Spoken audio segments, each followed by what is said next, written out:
ಮುಂದುವರಿತಲೇ ಇದೆ. ಇವತ್ತು ಕಾಂಗ್ರೆಸ್ ನಾಯಕರಿಂದ ರಾಜಭವನ ಚಲೋ. ಕುಮಾರಸ್ವಾಮಿ ಸೇರಿದಂತೆ ಪ್ರತಿಪಕ್ಷ ನಾಯಕರ ವಿರುದ್ಧ ಪ್ರಾಸಿಕ್ಯೂಷನ್ಗೆ ಆಗ್ರಹ.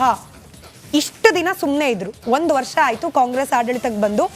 ಈ ಎಲ್ಲಾ ಪ್ರಕರಣಗಳು ಇವಾಗ ಏನ್ ಹೇಳ್ತಿದ್ದಾರೆ, ಮುರುಗೇಶ್ ನಿರಾಣಿ, ಶಶಿಕಲಾ ಜೊಲ್ಲೆ, ಕುಮಾರಸ್ವಾಮಿ, ಇದೆಲ್ಲವೂ ಕೂಡ ಹಳೆ ಪ್ರಕರಣಗಳು.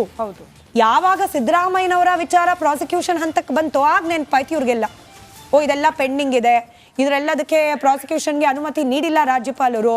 ಹೀಗಾಗಿ ರಾಜ್ಯಪಾಲರು ತಮ್ಮ ಕರ್ತವ್ಯವನ್ನ ನಿಷ್ಪಕ್ಷಪಾತವಾಗಿ ಮಾಡಬೇಕು ಅಂತ ಹೇಳಿ ರಾಜ್ಯಪಾಲರನ್ನ ಎಚ್ಚರಗೊಳಿಸ್ಲಿಕ್ಕೆ ಬೆಳಗ್ಗೆ 10:30ಕ್ಕೆ ರಾಜಭವನ್ ಚಲೋ ಮಾಡ್ತಿದ್ದಾರಂತೆ. ಸಚಿವರು, ಶಾಸಕರು ಎಲ್ಲರೂ ಈ ರಾಜಭವನ್ ಚಲೋದಲ್ಲಿ ಭಾಗಿಯಾಗ್ತಾ ಇದ್ದಾರೆ. ಜನರಿಗೆ 108 ಸಮಸ್ಯೆ. ಏನ್ ನಿಮ್ ಪ್ರಾಬ್ಲಮ್ ಕಾರ್ಯಕ್ರಮದಲ್ಲಿ ದಿನಕ್ಕೊಂದೊಂದು ವಾರ್ಡ್, ಬೆಂಗಳೂರಿನದ್ದೇ ದಿನಕ್ಕೊಂದೊಂದು ವಾರ್ಡ್ನ ಸಮಸ್ಯೆ. ಇದೇ ಬೆಂಗಳೂರಿನ ಈ ಏನು ರಾಜಭವನ್ ಚಲೋ ಮಾರ್ಗ ಸಾಗುತ್ತೆ, ಅಕ್ಕಪಕ್ಕದ ಏರಿಯಾಗಳಲ್ಲೇನೆ 131 ಸಮಸ್ಯೆ ಇದೆ. ಅದ್ರ ಬಗ್ಗೆ ಯಾರಿಗೂ ಗಮನ ಇಲ್ಲ. ಅಲ್ಲಿ ಹೋಗ್ಬೇಕು, ಜನರ ವಿಚಾರಿಸ್ಬೇಕು, ಇದ್ರ ಬಗ್ಗೆ ಯಾರಿಗೂ ಗಮನ ಇದ್ದಂತಿಲ್ಲ. ಏನ್ ಮಾಡ್ಲಿಕ್ಕೆ ಹೊರಟಿದ್ದಾರೆ, ರಾಜಭವನ್ ಚಲೋ ಮಾಡಿ ರಾಜ್ಯಪಾಲರಿಗೆ ನೀವು ಇಂತಿಂಥ ವಿಚಾರದಲ್ಲಿ ಬಯಾಸ್ಡ್ ಆಗಿ ನಿರ್ಣಯವನ್ನ ಕೈಗೊಂಡಿದ್ದೀರಿ ಅನ್ನೋ ರೀತಿಯಲ್ಲಿ ತೋರ್ಪಡಿಕೆ ಮಾಡೋ ಪ್ರಯತ್ನವನ್ನ ಮಾಡ್ತಿದ್ದಾರೆ. ಹಕ್ಕಿದೆ, ಈ ಸಂವಿಧಾನದ ಅಡಿಯಲ್ಲಿ ಎಲ್ಲರಿಗೂ ಕೂಡ ಪ್ರತಿಭಟನೆಯನ್ನ ಮಾಡ್ಲಿಕ್ಕೆ ಹಕ್ಕಿದೆ. ಆದ್ರೆ ಪ್ರಿಯಾರಿಟಿ ಅನ್ನೋದಿರುತ್ತಲ್ಲ, ಅಂದ್ರೆ ನಿಮಗೆ ಯಾವುದು ಮುಖ್ಯ, ಜನರ ಸಮಸ್ಯೆಗೆ ನೀವು ಸ್ಪಂದಿಸಿ ನಿಜವಾದ ಜನಪ್ರತಿನಿಧಿಗಳು ಅಂತ ಅನ್ನಿಸ್ಕೊಳ್ತಿರೋ ಅಥವಾ ರಾಜಕಾರಣಿಗಳಾಗೆ ಉಳಿತೀರೋ ಅನ್ನೋದು ಆಯಾ ಪಕ್ಷದ ನಾಯಕರ ವರ್ತನೆ ಮೇಲೆ ಡಿಪೆಂಡ್ ಆಗುತ್ತೆ. ಓಕೆ, ಇನ್ನು ಮುಂದಿನ ಸುದ್ದಿಯತ್ತ ಗಮನ ಕೊಡೋಣ. ಖರ್ಗೆ ಒಡೆತನದ ಟ್ರಸ್ಟ್ಗೆ ಜಮೀನು ವಿಚಾರಕ್ಕೆ ಸಂಬಂಧಪಟ್ಟಂತೆ ಈಗ ಮೇಜರ್ ಟ್ವಿಸ್ಟ್ ಸಿಗ್ತಾ ಇದೆ. ರಿಪಬ್ಲಿಕನದಲ್ಲಿ ಮೆಗಾ ಎಕ್ಸ್ಕ್ಲೂಸಿವ್ ಸುದ್ದಿ. ಸಿಎ ನಿವೇಶನದಲ್ಲಿ ಎಂಬಿ ಪಾಟೀಲ್ ಬೇನಾಮಿ ಇದೆ. ಸಚಿವರ ವಿರುದ್ಧ ಬಿಜೆಪಿ ಗಂಭೀರ ಆರೋಪ ಮಾಡ್ತಾ ಇದೆ. ರಾಜ್ಯಪಾಲರ ಅಂಗಳಕ್ಕೆ ಕೊಂಡೊಯ್ಯುವಂತಹ ತೀರ್ಮಾನ. ರಿಪಬ್ಲಿಕನ್ಗೆ ಚಲುವಾದಿ ನಾರಾಯಣ ಸ್ವಾಮಿ ಹೇಳಿಕೆ ಕೊಟ್ಟಿದ್ದಾರೆ.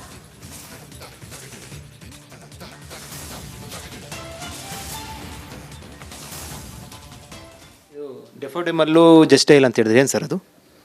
ಇಲ್ಲ, ಅದು ಸುಮ್ಮನೆ ಹೇಳಿದ್ದೀನಿ. ಜಸ್ಟ್ ಡೈಲ್ ಅಂದರೆ ಏನಂತ ಗೊತ್ತಲ್ಲ.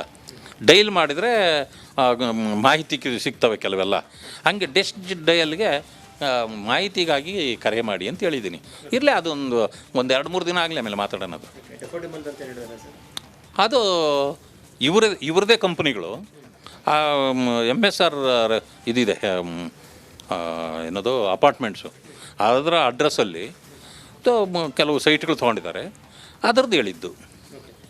MSR ಅಂತಂದರೆ MB ಪಾಟೀಲ್ ಅವ್ರದ್ದಂತನಾ? ಅಲ್ಲ, ಅದು MSR ಫ್ಲಾಟ್ಸ್ ಅಷ್ಟೇ. ಅದು ಯಾರ್ದೋ ಗೊತ್ತಿಲ್ಲ ನನಗೆ. MSR ಫ್ಲಾಟ್ಸ್ ಅಡ್ರೆಸ್ ಇದೆ. ಆಮೇಲೆ Bijapur KHP colony, Bijapur Solapur road ಅಂತ ಹೆಸರಿದೆ. ಅದರಲ್ಲಿ 3 ಸೈಟ್ಗಳು ಒಂದೇ ಅಡ್ರೆಸ್ಸಲ್ಲಿ ಕೊಟ್ಟಿದ್ದಾರೆ. ಇವೆಲ್ಲ ಇಲ್ಲಿಂದ ಸಾಧ್ಯ. ಜನರಿಗೆ ಯಾಕೆ ನೀವು ಬರೀ 14 ದಿನದಲ್ಲಿ ಹಾಕಿ ಎಲ್ಲನೂ ಮುಗಿಸಿದ್ರಿ? ಈ ಥರ ಪ್ರೋಸೆಸ್ಸು KDBನಲ್ಲಿ ಯಾವ ವರ್ಷದಿಂದ ನಡೆದಿದೆ ಹೇಳಬೇಕಲ್ಲ ಅವರು. ಜನರಿಗೆ ಕಣ್ಣು ತಪ್ಪಿಸಿ ಇವೆಲ್ಲ ನೀವು ಮಾಡಿದ್ದೀರಿ. ಅದರಿಂದಾಗಿ ಅದಕ್ಕೆ ಉತ್ತರ ಕೊಟ್ಟಿದ್ದೀನಿ. ನನಗೆ MB ಪಾಟೀಲ್ ವಿರುದ್ಧ ನಾನು ಯಾವ ಮಾತೂ ಇಲ್ಲ, ಅದರ ಬಗ್ಗೆ ನಾನು ಮಾತಾಡಿಲ್ಲ. Individually I respect him.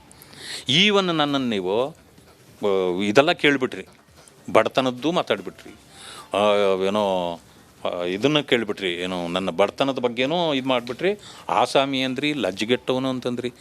ಆದರೂ ನಿಮ್ಮ ಬಗ್ಗೆ ನಾನೇನು ಗೌರವದಿಂದಲೇ ಮಾತಾಡ್ತೀನಿ. ಯಾಕಂದರೆ ನಾನು ಗೌರವ ಬಿಟ್ಟು ಹೋಗಬಾರ್ದು.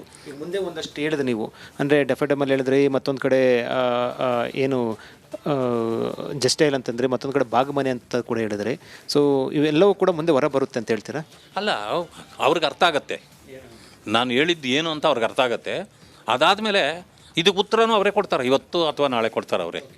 ಅವರೇ ಉತ್ತರ ಕೊಡಲಿ.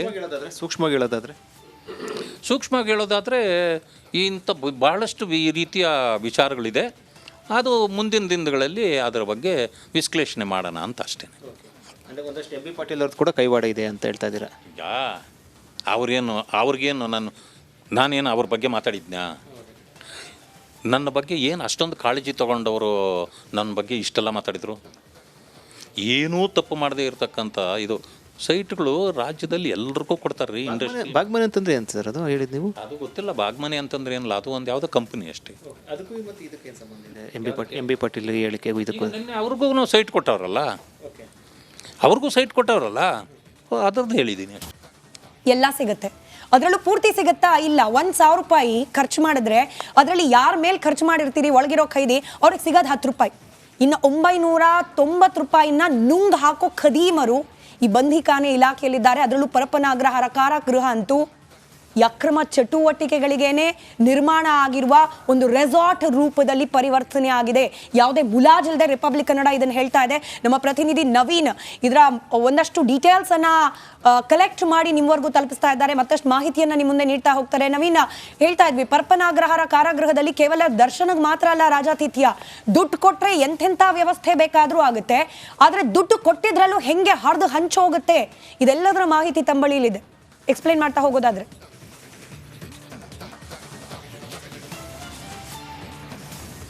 ಸ್ಮಿತಾ, ಪರಪ್ಪನ ಅಗ್ರಹಾರದಲ್ಲಿ ಏನು ಈ ಒಂದು ಜೈಲೇನಿದೆ, ಮುಖ್ಯ ಜೈಲಿಗೂ ಹಾಗೂ ಕ್ವಾರಂಟೈನ್ ಜೈಲೇನಿದೆ ಅಲ್ಲಿಗೆ ಸುಮಾರು ಒಂದು 1/4 ಕಿಲೋಮೀಟರ್ನಷ್ಟು ಡಿಸ್ಟೆನ್ಸ್ ಇದೆ. ಪ್ರಾರಂಭಿಕವಾಗಿ ಯಾವುದೇ ಒಂದು ಕೈದಿಯನ್ನು ಕೋವಿಡ್ ಸಂದರ್ಭದಲ್ಲಿ ಏನಾಯಿತು ಅಂತ ಹೇಳಿದ್ರೆ, ಈ ಒಂದು ಜೈಲೇನು ಹೊಸದಾಗಿ ಒಂದು ನಿರ್ಮಾಣ ಆಯಿತು, ಅದನ್ನು ಕ್ವಾರಂಟೈನ್ ಜೈಲ್ ಅಂತ ಮಾಡಿದ್ರು. ಆ ಒಂದು ದಿನದಿಂದ ಇಲ್ಲಿವರೆಗೂ ಕೂಡ ಈ ಒಂದು ಜೈಲಿನ ಹೆಸರು ಕ್ವಾರಂಟೈನ್ ಆಗಿಯೇ ಮುಂದುವರ್ಕೊಂಡು ಬಂತು. ಆದರೆ ಈ ಒಂದು ಕ್ವಾರಂಟೈನ್ ಜೈಲಿನ ಹೆಸರಿನಲ್ಲಿ ನಡೆಯುವ ಅಕ್ರಮಗಳೇನಿದೆಯಲ್ಲ, ಇದನ್ನು ಯಾರೂ ಕೂಡ ನಂಬಲು ಕೂಡ ಸಾಧ್ಯ ಇಲ್ಲ. ಇದನ್ನು ಪ್ರಾರಂಭದಲ್ಲಿ ಯಾವುದೇ ಒಂದು ಕೈದಿ ಇಲ್ಲಿ ಪರಪ್ಪನ ಜೈಲಿಗೆ ಬಂದರೆ ಅವ್ರನ್ನ ಪ್ರಥಮವಾಗಿ ಕರ್ಕೊಂಡು ಹೋಗೋದು ಕ್ವಾರಂಟೈನ್ ಜೈಲಿಗೆ. ಅಲ್ಲಿ ಅವರನ್ನ ಒಳಗಡೆ ಆ ಒಂದು ಕೊಠಡಿಗಳೇನಿದೆಯಲ್ಲ ಅಲ್ಲಿಡಲಾಗುತ್ತೆ. ಇಲ್ಲಿ ಪ್ರಮುಖವಾಗಿ ಮಾಜಿ ಸಚಿವ ನಾಗೇಂದ್ರ ಕೂಡ ಇದೇ ಒಂದು ಜೈಲಿಗೆ ಹೋಗಿದ್ರು. ಅವರು ಕೂಡ ಒಂದು 12 ದಿನ ಅದೇ ಜೈಲಲ್ಲಿ ಇದ್ರು. ಅದಾದ ಬಳಿಕ ಅವ್ರನ್ನ ಮೇನ್ ಜೈಲಿಗೆ ಶಿಫ್ಟ್ ಮಾಡುವ ಕೆಲಸ ಆಗುತ್ತೆ. ಇದನ್ನ ಏನು ಮಾಡ್ತಾರೆ ಅಂತ ಹೇಳಿದ್ರೆ, ಈ ಒಂದು ಕ್ವಾರಂಟೈನ್ ಜೈಲಿಗೆ ಪ್ರಾರಂಭದಲ್ಲಿ ಹೋಗ್ತಾರಲ್ಲ ಅವ್ರಿಗೆ ಒಂದಷ್ಟು ಭಯ ಇರುತ್ತೆ, ಏನು ಇಲ್ಲಿ ನಮ್ಮನ್ನ ಏನು ಮಾಡ್ತಾರೋ ಹೇಗಿಡ್ತಾರೋ ಅನ್ನೋದು. ಇದನ್ನ ದುರ್ಬಳಕೆ ಮಾಡ್ಕೊಳ್ಳೋ ಒಂದಷ್ಟು ಅಲ್ಲಿನ ಸಿಬ್ಬಂದಿಗಳೇನಿದ್ದಾರೆ 4 ಬಾರಿ ಟ್ರಾನ್ಸ್ಫರ್ ಆದರೂ ಇಲ್ಲಿಗೆ ವಾಪಸ್ ಹಾಕ್ಸ್ಕೊಂಡು ಬಂದು ಮೈನ್ ಜೈಲಲ್ಲಿ ಕೆಲಸ ಮಾಡಲ್ಲ, ಇವರು ಕ್ವಾರಂಟೈನ್ ಜೈಲಲ್ಲೇ ಕೆಲಸ ಮಾಡ್ತಾರೆ. ಯಾಕಂತ ಹೇಳಿದ್ರೆ ಇವರಿಗೆ ಅಲ್ಲಿನ ಅಕ್ರಮಗಳು ಏನೇನು ಅನ್ನೋದು ಎಲ್ಲವೂ ಕೂಡ ಗೊತ್ತಿದೆ. ಇಲ್ಲಿ ಪ್ರಮುಖವಾಗಿ ಶ್ರೀಕಿ ಕೂಡ ಇದೇ ಜೈಲಲ್ಲಿ ಸುಮಾರು ದಿನ ಇದ್ದು ಒಂದಷ್ಟು ಹೊರಗಡೆ ಬಂದಾಗಲೂ ಕೂಡ ಇದನ್ನ ಬಹಿರಂಗವಾಗಿಯೇ ಮಾತನಾಡಿದ್ದೆ, ಇಲ್ಲಿ ಒಳಗಡೆ ಏನೇನಿದೆ ಅನ್ನೋದನ್ನ ಕೆಲವೊಂದ್ಸರಿ ಹೇಳಿದೆ. ಅಂದ್ರೆ ಈ ಒಂದು ಪರಪ್ಪನ ಅಗ್ರಹಾರ ಜೈಲಿನ ಕ್ವಾರಂಟೈನ್ ಜೈಲಿನಲ್ಲಿ ಇರುವಂತಹ ಕೆಲವು ಸಿಬ್ಬಂದಿಗಳೇನಿದಾರಲ್ಲ, ಇವರು ಒಂದು ಸಿಗರೇಟ್ ಪ್ಯಾಕೆಟ್ ಅನ್ನು ಒಳಗಡೆ ತರಬೇಕಾದ್ರೆ 3,000ದಿಂದ 4,000 ರೂಪಾಯಿ ಕೂಡ ತಗೊಂತಾರೆ. ಜೊತೆಗೆ ಯಾರಾದರೂ ಪ್ರಮುಖ ರೌಡಿ ಶೀಟರ್ಗಳು ಕೊಲೆ ಆರೋಪದಲ್ಲಿ ಈ ರೀತಿಯ ಪ್ರಕರಣಗಳಲ್ಲಿ ಒಳಗಡೆ ಕ್ವಾರಂಟೈನ್ ಜೈಲಿಗೆ ಹೋದರೆ ಅವರೇನಾದರೂ ಹಣ ಉಳ್ಳವರಾದರೆ ಅವರಿಗೆ ಪ್ರತ್ಯೇಕ ಕೊಟ್ಟಿಯನ್ನು ಕೊಡೋದಕ್ಕೆ 50ರಿಂದ 1 ಲಕ್ಷ ರೂಪಾಯಿಯನ್ನು ಪಡೆಯೋದು ನಮ್ಮ ಹತ್ರ ಒಂದಷ್ಟು ಆಡಿಯೋ ಕೂಡ ಆ ಒಂದು ಪ್ರಕರಣದಲ್ಲಿ ಬಂದಂಥವು ಹಿಂದೆ ಕೇಳಿಸ್ಕೊಂಡಿದ್ದೀವಿ. ಇದಲ್ಲದೆ ಹಣ್ಣನ್ನು ಏನು ತಗೊಂಡು ಒಳಗಡೆ ಹೋಗಿ ಕೊಡ್ತಾರಲ್ಲ, ಅವ್ರ ಹತ್ರ ಅರ್ಧ ಹಣ್ಣನ್ನು ಕಿತ್ಕೊಂಡು ಮನೆಗೆ ಹೋಗೋದು. ಜೊತೆಗೆ ಸಂಜೆ ಆದರೆ ನೀವು ಕೆಲವೊಂದು ಸಿಬ್ಬಂದಿಗಳು ಮನೆಗೆ ಹೋಗ್ತಾರೆ, ಅದೇ ದಾರಿಯಲ್ಲಿ ನೀವು ನೋಡಬೇಕು ಕ್ವಾರ್ಟರ್ಸ್ಗೆ ಎಲ್ಲ ಸಿಬ್ಬಂದಿಗಳಲ್ಲ, ಕೆಲವೊಂದು ತುಂಬ ಒಳ್ಳೆ ಅಲ್ಲಿ ಇವತ್ತು ಕೂಡ ಹೆಸರು ಮಾಡಬೇಕು, ನಾವು ಒಂದು ಇಲಾಖೆಯಲ್ಲಿ ಕೆಲಸ ಮಾಡಬೇಕಂತ ಬಂದಿರುವಷ್ಟು ಒಂದಷ್ಟು ಸಿಬ್ಬಂದಿಗಳು ಕೂಡ ಪರಪ್ಪನ ನಗರದಲ್ಲಿದ್ದಾರೆ. ಸಾಕಷ್ಟು ಒಳ್ಳೆ ಹೆಸರುಗಳನ್ನು ಕೂಡ ಮಾಡಿದ್ದಾರೆ. ಇವರೆಲ್ಲರ ಮಧ್ಯೆ ಇಂತಹ ಸಿಬ್ಬಂದಿಗಳು ಸಾಯಂಕಾಲ ಆದರೆ ಒಂದಷ್ಟು ಚೀಲದಲ್ಲಿ ಬೇರೆ ಬೇರೆ ಹಣ್ಣನ್ನು ಮಿಕ್ಸ್ ತಗೊಂಡು ಹೋಗ್ತಾರೆ. ಏನು ಮಿಕ್ಸ್ ಹಣ್ಣನ್ನು ನಿಮಗೆ ಪರಪ್ಪನಗರ ಜೈಲ್ ಒಳಗಡೆ ಏನಾದರೂ ಕೊಡೋದಕ್ಕೆ ಅಲ್ಲೇನಾದ್ರು ಮಾರ್ಕೆಟ್ ಇದೆಯಾ, ಇದೆಲ್ಲ ಎಲ್ಲಿಂದ ಬರುತ್ತೆ, ಇದನ್ನು ಯಾರೂ ಕೂಡ ಪ್ರಶ್ನೆ ಮಾಡೋದಿಲ್ಲ ಅಲ್ಲಿ. ಇದೆಲ್ಲವೂ ಕೂಡ ಹಿರಿಯ ಅಧಿಕಾರಿಗಳಿಗೂ ಗೊತ್ತಿರುತ್ತೆ, ಜೈಲಿನ ಅಸಿಸ್ಟೆಂಟ್ ಸೂಪರಿಂಟೆಂಡೆಂಟ್ಗಳಿಗೂ ಗೊತ್ತಿರುತ್ತೆ. ಇದಕ್ಕೆ ಪ್ರಮುಖವಾಗಿ ಕಾರಣ ಏನು ಅಂತ ಹೇಳಿದ್ರೆ, ಕ್ವಾರಂಟೈನ್ ಜೈಲಿನಲ್ಲಿ ಹಲವಾರು ವರ್ಷಗಳಿಂದ ಅದೇ ಒಂದು ಕೊಠಡಿಯ ಭದ್ರತಾ ಕೊಠಡಿ ಸುತ್ತಮುತ್ತ ಇರುವಂಥವರು ಒಳಗಡೆ ಹೋಗಬೇಕಾದ್ರೆ ಚೆಕ್ ಮಾಡೋಕ್ಕಿದ್ದಾರಲ್ಲ, ಅಂತಹ ಜೈಲರ್ಗಳು ಈ ಒಂದು ಜೈಲರ್ಗಳನ್ನು ಇದುವರೆಗೂ ಕೂಡ ಯಾರೂ ಕೂಡ ಪ್ರಶ್ನೆ ಮಾಡೋದಿಲ್ಲ. ಅವರೇ ಏನು ಮಾಡ್ತಾರೆ, ಯಾರಾದರೂ ಇಲ್ಲಿ ಮಾಧ್ಯಮದವರು